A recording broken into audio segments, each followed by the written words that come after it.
Rob Greenwood, Present. Virgil Butler. Present. You moved on me. Somebody moved. Chris. Oh, Chris, yeah. Okay. Present. Morris Coburn. Here. Jason Eggers. Present.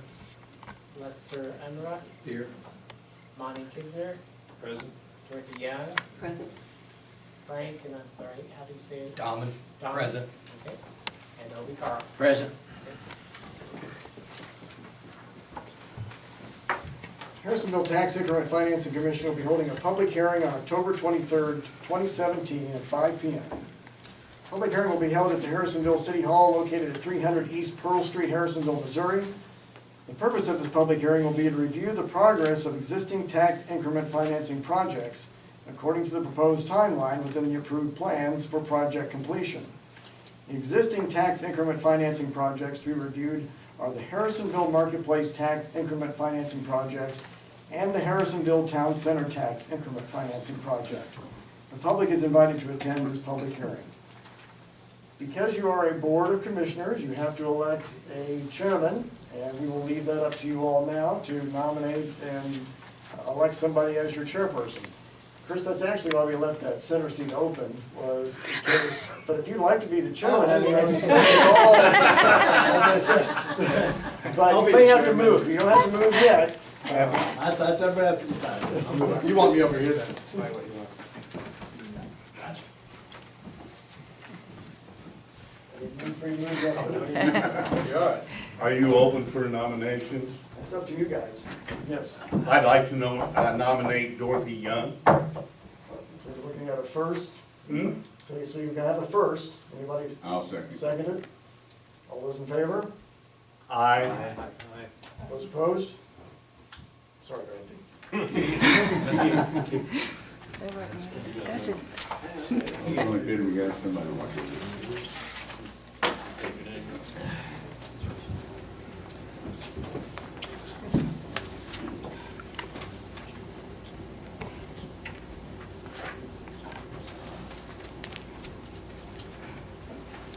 So I think Dorothy is used to, or understands how this process works.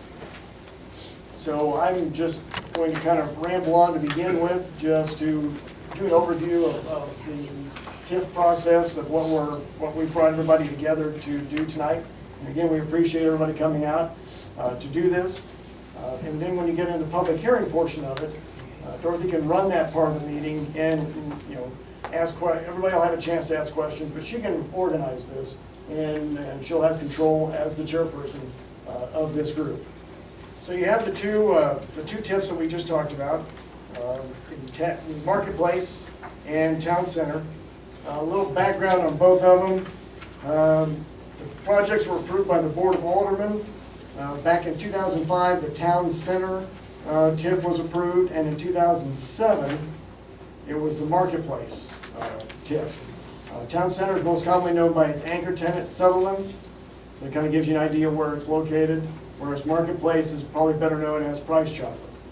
But you've also got other businesses that are in those TIFs that are also generating either a property tax or a sales tax. Town Center is approximately 22 acres with 4 acres undeveloped, while Marketplace is almost 10 acres on the west side of the railroad tracks and 18 acres on the east side with 5 acres undeveloped. Town Center also has an area of about 19 acres that's on the north side, but is not part of the original redevelopment plan of the first phase of that redevelopment.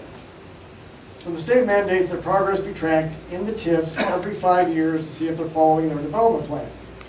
And this is a public hearing meeting tonight, with the city presenting the TIF development schedules as adopted and updating the commission on the current status of those projects. So Town Center's development plan for redevelopment project 1, and that is Town Center TIF Exhibit 1B, was to have been completed by February 1 of 2008. For Town Center, to see the schedule, if you go to packet page 24, so on the bottom right, it has the pages that the packet puts together electronically for our meetings. You'll see Exhibit D, Schedule of Development. The construction of redevelopment project 1 will commence promptly following the approval of this plan, and redevelopment project 1 and the issuance of obligations necessary to refinance the reimbursable project costs and closing of private loans as necessary, so on and so forth. The construction period is estimated to be approximately 24 months for redevelopment project 1. Again, that was 24 months to develop that project. Completion date was set for February 1 of 2008. That project has not been completed because there are 2 lots within that group that have not finished. There are 2 vacant lots, one to the south of Russell Stover and one to the north of Russell Stover. And those are about an acre, acre and a half each.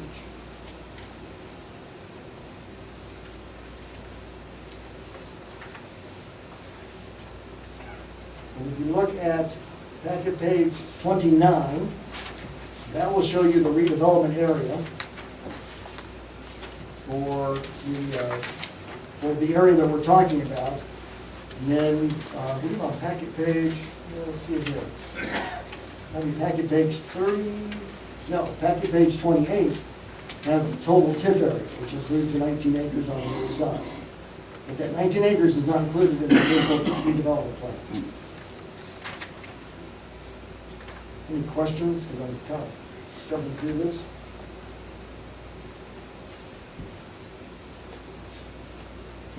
Okay. So that's the progress that they've made for Town Center.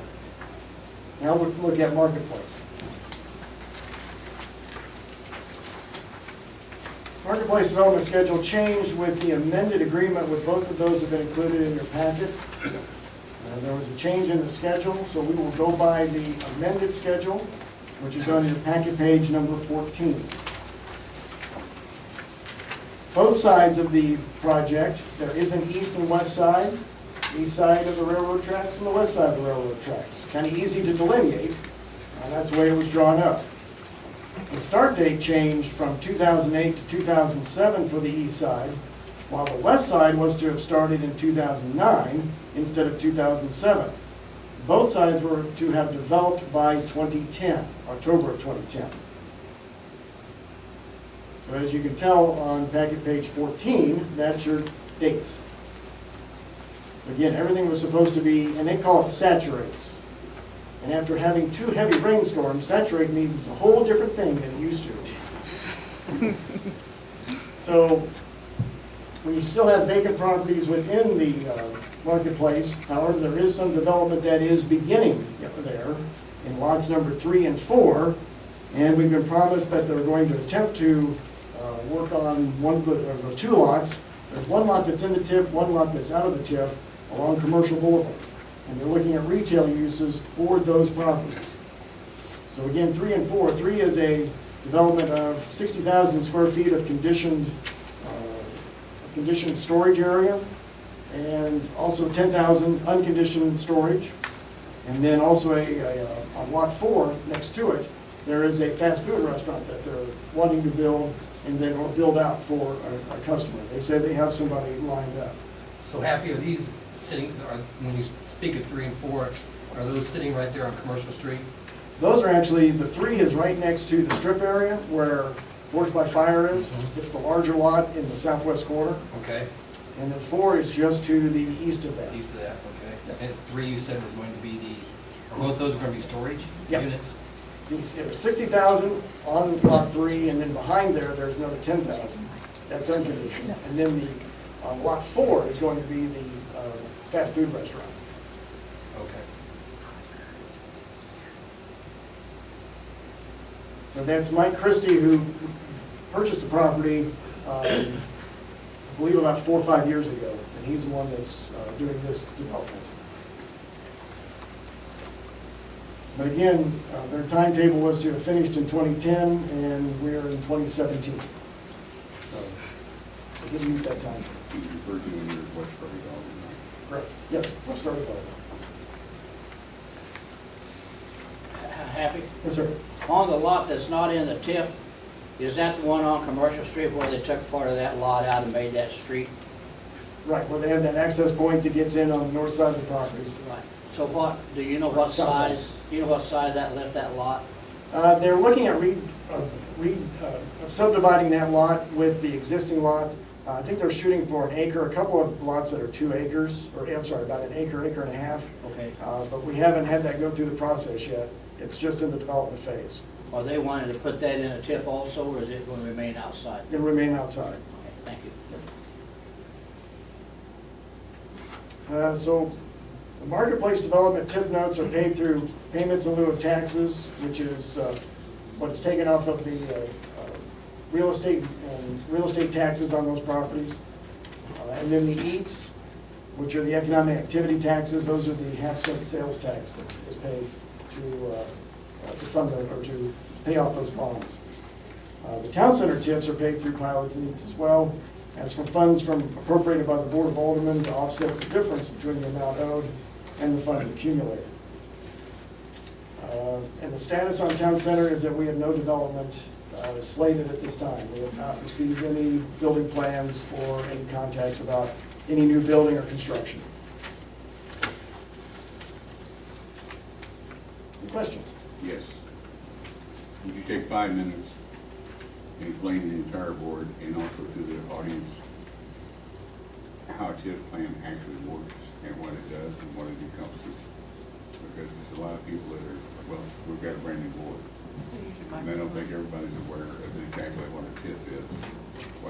We know it's a tax increment financing, we know it's a 1% sales tax.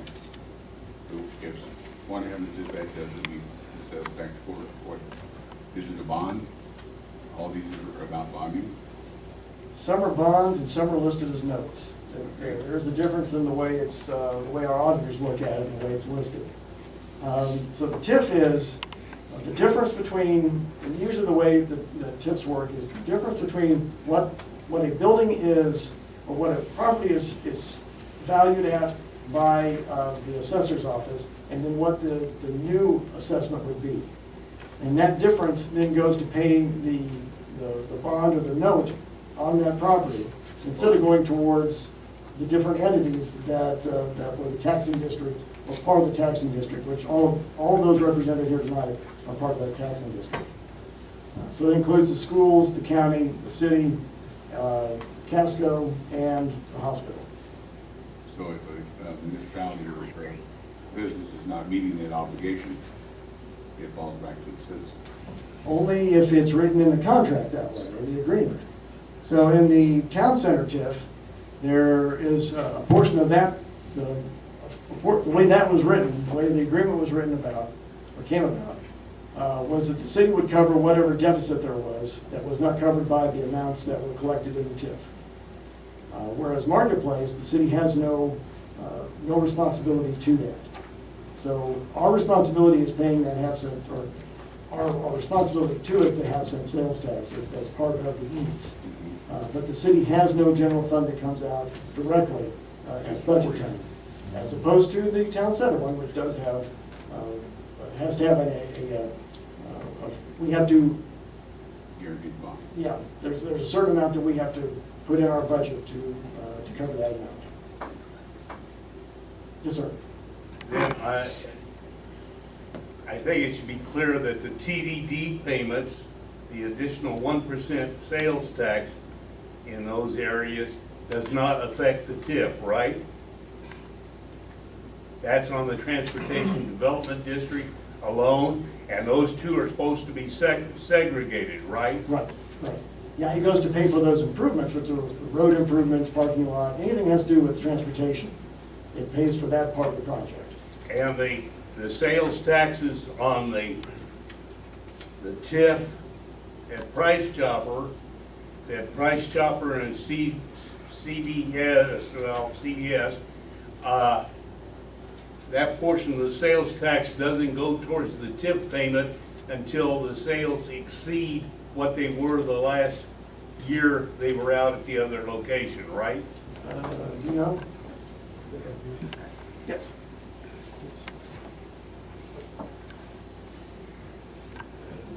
How is that reported? How is that reported? So the city collects Reported to whom? Do you get that from the state? The- Are those figures sent from the Department of Revenue from the state, or do you have to figure them out at city level? The sales tax for the TDD, because the agreement with the transportation districts is, the city is administer that. So those sales tax are actually deposited into the city's depository, so we collect that money for the TDD. And then it is used to help pay for the TIF debt associated with both of those But areas. But it does come from you from the state as one sum Yes. for that specific purpose, right? Right.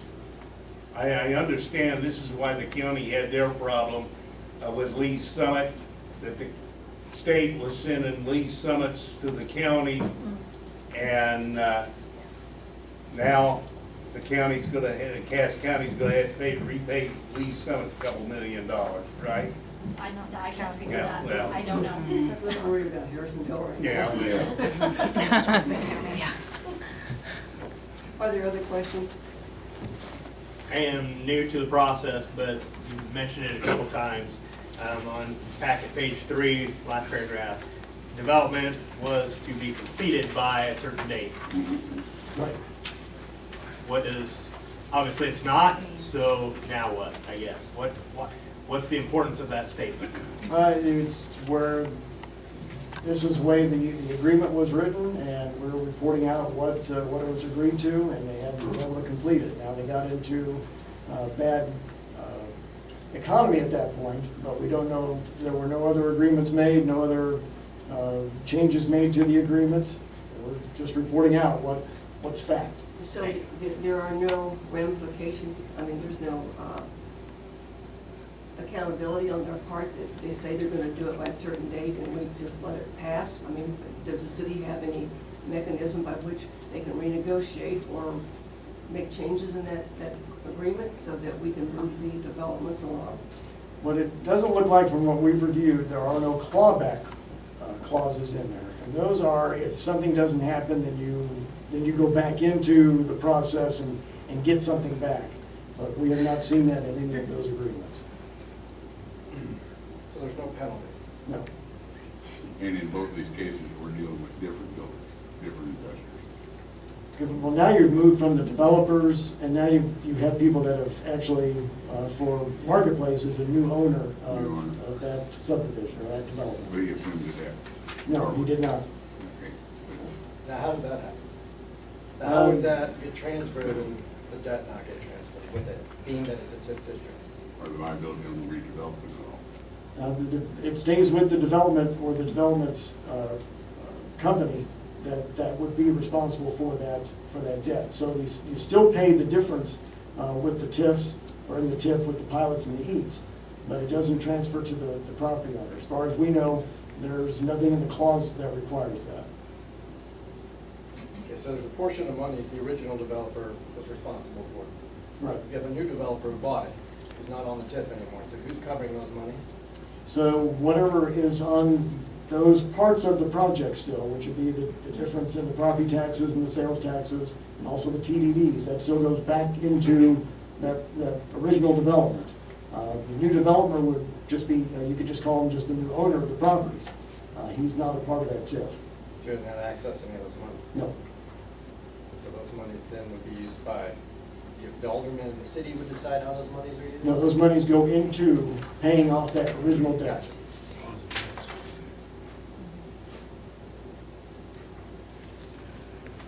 Okay. Does the county have any input in the city TIFs and vice versa?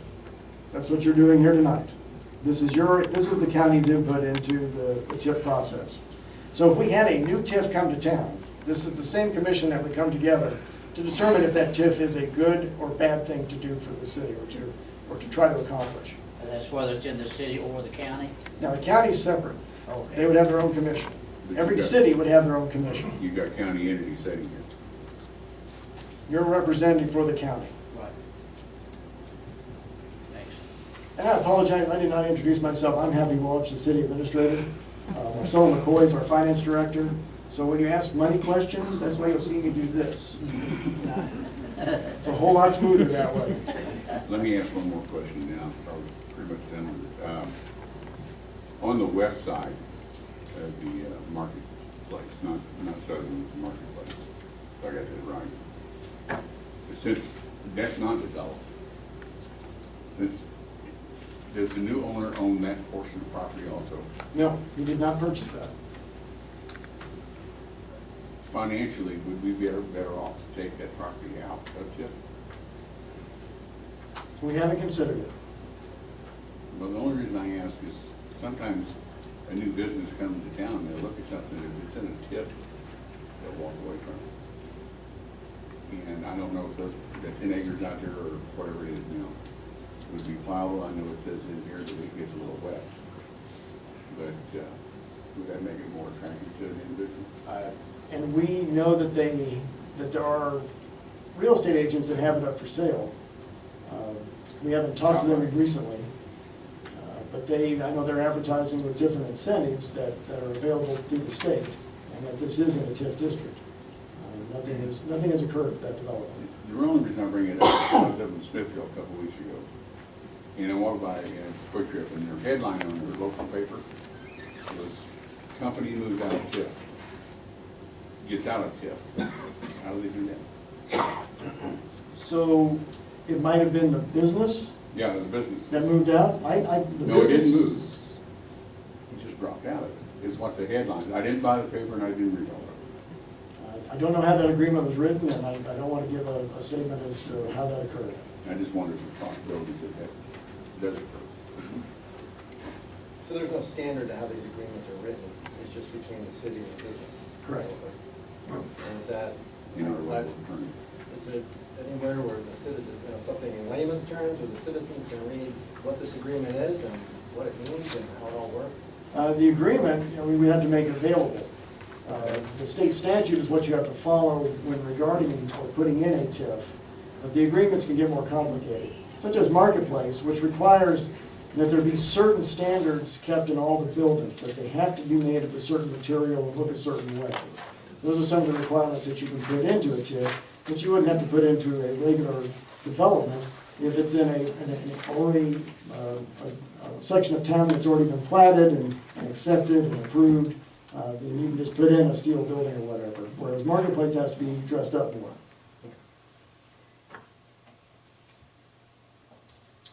That's one example, but what I'm saying is, right, with a TIF, we could be sitting here talking about it, and we don't really know what all the details of that TIF is. What? You don't. I mean, Yeah, it can be very complicated. And you're probably having to look through it and figure it out yourself, but I think those details should be made to the public, or is it not? It would have been open to the public when the original hearings were taking place Okay. with the TIF commission. But once the TIF is completed, it's closed. Well, once it's completed, there's an agreement that's signed. So do we post it on the website? At this point, no. Can we? Yes. Can it be posted? No. Okay. Would it be helpful for members of the board to have copies of those two agreements, the one with town center and one with marketplace? We got them. They're in here, I think. We can read them. I thought- The full Oh, the full, yeah. The full agreement is. The full agreement Sure, is, it's long. yeah. It's messy. Abby, do we have expiration dates on these two TIFs? So marketplace runs out in yeah, I've got one in November of 2028, right, that would be town center. and the other one, was it extended for 40 years, or? Not the way I understand the statute. The way I understand the statute is the TIF payments are set for 23 years. And so that redevelopment agreement was signed and executed in 2007. So 23 years from there would be 2030. I've not found anything different that's been, Well, in some of my paperwork, I have found where they were discussing this one down here, lengthening it to 40 years. And I know we've got one TDD in town that has a lifespan of 50 years. And I thought they were limited to 20 years. And I found out that the courts granted 50 years on it. So I was kind of wondering if the 40-year deal went through or not. So none of the paperwork we've seen that approves that, nothing that we've come across this would Okay. extend another 23 years, say. Well, when they were discussing, leaving it with the note or going with the bond, and, it was my understanding that the city wasn't liable with the note, that, like we're liable with the bond down at Sutherland. Correct. Okay. So, I've got a question for the purposes of us here. So, the point of us being here is that you stated that the existing tax increment financing projects according to the proposed timeline, we're basically checking to see if they're within the approved plans for the project completion. And then over here, where it talks about our responsibility, it says, 5 years after the establishment of the redevelopment plan, and every 5 years thereafter, the governing body shall hold a public hearing regardless of those, regarding those redevelopment plans and projected creative pursuant, blah, blah, blah. The purpose of the hearing shall be determined if the redevelopment project is making satisfactory progress in the proposed timeline. So, and this is gonna sound flippant, and I apologize, but so what? What are we here for? So are you gonna determine whether that there has been sufficient progress on these projects or not? I mean, that just comes down to that point. Okay, so, and we've already established the fact that there are no consequences if they haven't, and they haven't met those obligations. So I'm back to so what? Well, that's where I think understanding the TIF agreement would help. Right. That's more information, and we could more, I think, have a more educated discussion. Sure. What I'm just trying exactly- to We'd have better questions. determine our Because right now, it's point just, from, Well, let me help you. Convenient. I think maybe, there's hundreds of thousands, millions of dollars of bonds out there that have been sold, and the city is a guarantee on. Okay? So we can't really drop the tip. I'm not asking that, I'm just, what. Well, I know, but you asked what our options were to do. Right. If these people can drop out, we can't. Mr. Welch, if I recall correctly from the audit, there are 2 lump sum payments that are going to be due on these TIF projects in the relatively near future, worth millions of dollars. What plans has the Board of Aldermen made for paying for those? And what responsibility do we have to offer suggestions on how that might be handled? I don't know of any lump sum payments. The final payment on the town center, includes the reserve money that was set aside when those bonds were issued. So that principal payment is $1.3 million plus that's due in November of 2028. But that also includes the money that was set aside in that bond issue. Because you had, a bond issue for $9 million, a lot of times it tells you to set aside $900,000, and that sits over there and draws interest and is used to help make that principal payment. So that's what was done here, but there's no lump sum payment listed in the debt schedules for either one of them that are in those executed documents. See, I thought part of the problem was that we had not been paying interest on some of these notes, that we'd only been paying the principal, and with that, it was creating a larger end note obligation. Is that not true? That's not true. That's the note with Commerce Bank for the, marketplace, not Town Center. So- Town Center is the only one we have a bond, right? Correct, The other is a note, and the city is not responsible for the note. correct. And that's a non-performing debt for some lender. Correct. That balance is still $9 million that is owed on Marketplace as of the end of 2016. Are they paying the interest? The interest is paid, I don't know that we pay 100% of the interest. There's some years that you hit 100% of the interest, there's some years you don't. If I remember correctly, the interest on that 6.5%. Yes, it is. Okay. But isn't that all a Commerce deal, and the city's not obligated on it at all? Correct. Correct. Okay, so That's we're what not- they keep saying, that it's Commerce Bank, the city isn't responsible. so Commerce Bank owns the TIF, is what you're saying? For Marketplace, yes, The debt. for the debt, yeah.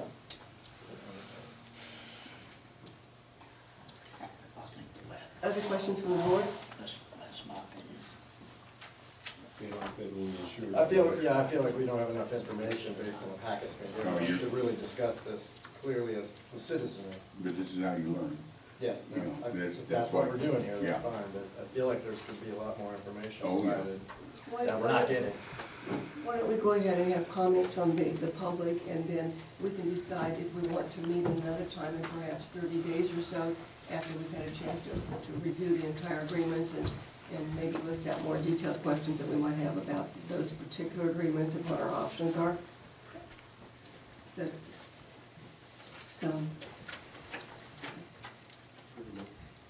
okay, then we'll open the floor for comments from the audience. If you would step to the mic and say your name and address and any comments that you might have regarding the TIF projects.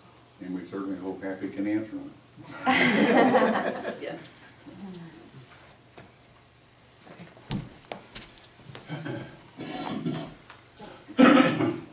Listen, L-E-D-S-E-N.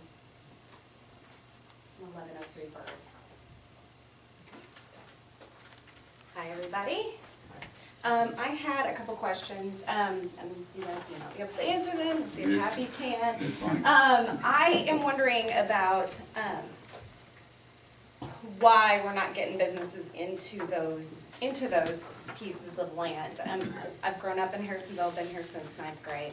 I'm a realtor, I've been a business owner, and I have heard things, and maybe you can answer this question. Does Harrisonville keep franchises out for some reason? Do they have a big fee that they charge when a franchise comes in here that's causing a problem to get some franchises in here? So nothing in our codes requires that there is some sort of fee for a franchise or something along those lines. Our ordinances are set up where a business can come into the area that it's zoned for. So commercial is going to allow restaurants and other retail businesses, service businesses, but there's nothing that we've put on any certain area of town or across town to say you can't come in. That it doesn't include building codes and hooking up to water and electric and those sorts of things. Now, if there is nobody marketing those properties, then there's not as much chance of somebody coming in and moving into those areas.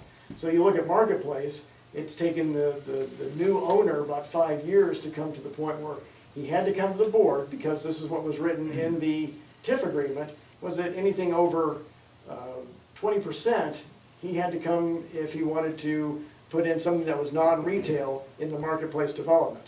Otherwise, if it was a retail type of development, it would have gone in without the board's approval. The board wrestled with that question and went ahead and approved it. But that was, again, after he had it for a few years and then decided, this is what I think will make it. This is what I can put in, and I'll be able to prosper in that development. And the board said yes to it. So that's the first thing that we've seen in either one of those developments. Okay. And then we have the timeline that was put on there. And I don't really understand why there was even a timeline put on there, if there were no repercussions or anything, or any push that we could have to get some businesses in there. Because, I mean, if I tell my kids, go load the dishwasher and I want it done by 3 o'clock, and then they don't do it, I have to have something that I'm gonna do, like, okay, you're gonna lose your tablet, whatever. Or I'm gonna help you do this, or whatever. But with these businesses, I mean, I just don't understand why we're not growing like we should be. And I feel like we should be. I mean, I'm not saying houses be built. You know, I'm a realtor. I know what everything looks like, and I'm going, what can I do to help? And I kind of say the same thing for these, this Marketplace and Town Center. Like, what can we do to help them? Because in the long run, it will help us. So that's kind of my thought process. What can we do? Is there anything that we can do to help get some businesses in there? Will the owners allow anything? You know what I'm saying? Is there anything we can do as a city and as a people to help this? I think we are doing what we need to do. We have changed the way our building department operates, trying to make it more user-friendly, work with the builders on bringing businesses in here, helping them to succeed. But if you're a business, you're going to do your market study. If the market study says you can't survive, then you're not going to spend that money to put your business in, because you don't want to see and I don't want to see a vacant building. No. but they don't wanna come in and then have to move out. So I think, there was a lot of trepidation for a long period of time because of not interest, but loans being made, doing investments. That now the economy is been going for a while, we might see more, and I think we've seen more in the last couple of years than what we saw in the past. I think their timeline was a request by the board to say, what do you plan on doing for this TIF? And that was the timeline that they presented. Then the economy crashes, everything stops. If there are other reasons that it may have stopped, I don't know. No, there's nothing that I've got available that says we shut them down. As far as I know, we didn't. It's just that the economy went bad. Things may have contributed to it. Our city has not grown as fast as what they may have hoped, what we may have hoped, We don't to have attract those anywhere. businesses. We don't have anywhere for people to move, hardly. I Right. mean, I've watched this. I mean, I've got people that have looked for years for homes, would love to have a newer home, don't necessarily want a $300,000 home, but we're lacking. So if you don't even have places for people to move, then we're probably not gonna go very fast. So would you also, is this TIF, would you view this as a good thing or a bad thing? Was it a smart idea? Was it, I mean, for the future reference, is this something we should be doing? Is this something that they're supposed to be figuring out, that whether that's a good or bad thing? I mean, how has it affected our city as far as that goes? Is it better to have the business and maybe have the TIF? I don't know, that's what I'm, And I don't know what conditions there were at that time, so I can't say whether it was good or bad. okay. I've seen them where they work, and we've seen them where they don't work. So it's up to the commission and then the board of aldermen to say, yes, it's a good idea or not a good idea. And we have not been approached to do any more tips, so. Okay. Okay, But thank you. I will address one thing that you said. You can start at Walmart and drive south on Commercial Street and count no less than 25 Felt Wanted signs. What we've put a lot of emphasis on is bringing business to town. And people overlook the opportunity that the building trade is business. Putting carpenters to work, putting developers to work, putting excavators to work. What this city needs is people. We're stagnant. And I remember when 2000 rolled around, or 2010, we went to 10,000 people, and then 2 years later, we were back down to less. But this town needs people. We need workers. For a business to come in here, right now, the workers that we have working in Harrisonville, they come from Archie, Drexel, the smaller towns, because there's not anything there, so they come up here and work. The people that are working in Harrisonville drive north, because that's where the better paid jobs are. So we lose our people to the north. So we've got to put something in this town that, number one, housing. I've heard it for years. I've heard it out of the school system. We don't have houses for teachers. I hear it out of the real estate. We can't sell houses because of the school board, or the school. Now, I've heard that, okay? Because that's what's happening. So which one is the A again? Is it we need the housing first so that we can get good quality teachers in here to teach? Where do you go? My experience is that we don't have the houses. Yeah, I can have answer people that. that have looked for years for We houses. we hired 45 new teachers last year. Uh-huh. We have 5 living in Harrisonville. Yeah, there's nothing out Cass there. I think Regional there's- Medical Center, over half their employees don't live in this Yeah. community. Oh, I guarantee you they don't. It's awful, it's awful. And I have heard from my investors that I have, they won't build here. And I haven't figured out exactly why, but if there's anything that we can do to change that, we need to change that. Because when I look and there's 26 houses on the market and most of them, nobody is going to be buying. Sorry, that sounds rude. But it's the same one sitting there. But if you've noticed the folks that are help wanted signs, if anybody in here has not seen them, they're blind, because they're all over town. Well, it's also, I know plenty of business owners, partially they're help wanted because they get people in here that won't do their job and then they have to fire them and find That's somebody very else. true also. So it's kind of our people, but, not our people, but just the way. But any chance we have the opportunity to bring developers in here and start building, I don't know how many acres that are inside the city limits now, there used to be 500 some acres inside the city limits, I don't know what there's left now. But whatever we can do Well, I will encourage my developers and investors to get here and get something done. I have been, but they just say it's rough in Harrisonville, and I'm not a developer, so I You'll don't hear that a lot. know. So, but we need to change something, and we need homes. Yes. Well, maybe Happy can discuss that, why it's rough. I mean, if that's the word, It- what's it- making it rough to develop? They say city codes, and then the people that are supposed to be handling things. Okay. So, that's just what I've heard. Again, I'm not a developer, Sure. so, but, okay, that's all my questions. Thank you. Thanks.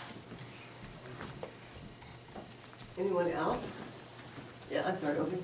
Yeah, I will say one thing, when we get the rooftops, the business will come. We don't have to worry about the business. As Virgil said, we need to worry about people coming here and living. As far as your builders not wanting to build here, I think if they would come back and give the city a second chance, they would find it's all a brand new deal.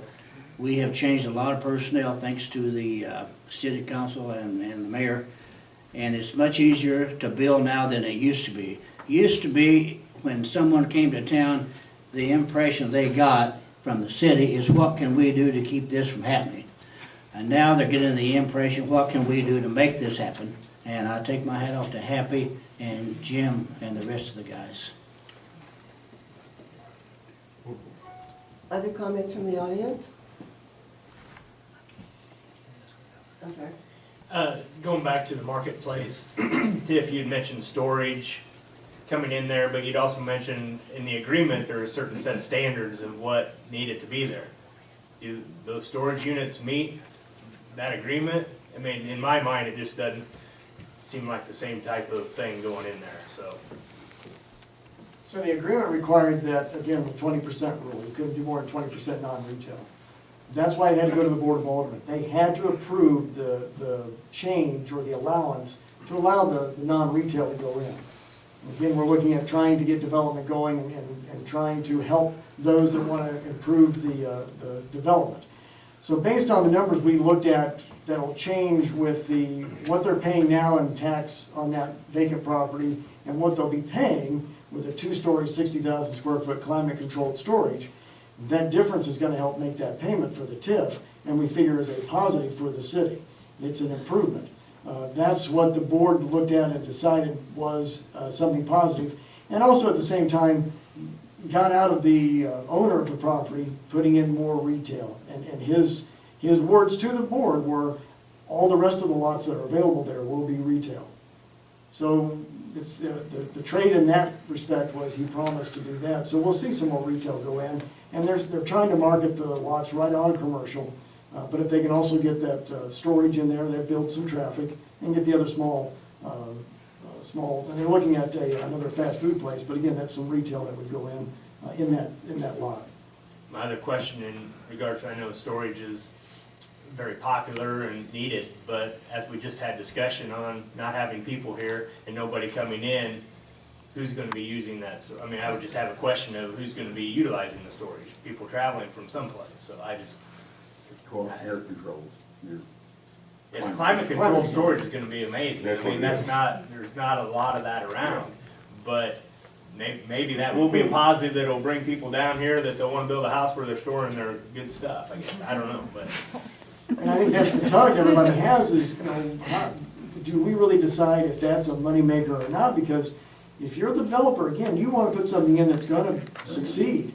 Yeah. So if he's done his market research, believes it's gonna work, he's built these in other places and they've worked, he knows something that we don't. Is it covered on the TIF though? It was It's approved not by even the, covered on the no, it was approved by the Board of Aldermen as an exception to that TIF rule. A variance. A variance, yeah. So she can sell smaller houses and then have someplace to put the rest of the furniture. And it'll be in good shape, because it'll be climate controlled, it'll be like living at home. People drive, Okay, one last opportunity for comments from the public. Dorothy, I'd like to make a comment on why the TIFs and the TDs and CIDs are all here. Back in the 70s, there was a law, a constitutional amendment passed in Missouri called the Hancock. And for there to be a taxation on the people, it had to be a vote of the people that were being taxed. Well, the TIFs, the TIDs, and CDDs don't work that way, folks. And this is only a bunch of lawyers that have figured out a way to get around that, and that's why we have these things today. If it wasn't for that, we, you know, when a developer comes to town, if he wants to take his money and invest in a business, that's great. God bless him. Get out of his way and let him go. But to come in and ask the city, or 4 or 5 people in the city, to approve his bonding, and then tax the people that use that, it's kind of, I don't know. I've never been in favor of just doing it, but I'm only one voice. But that's why, it's because it's a few people doing the taxation, and not the people doing it. That's all.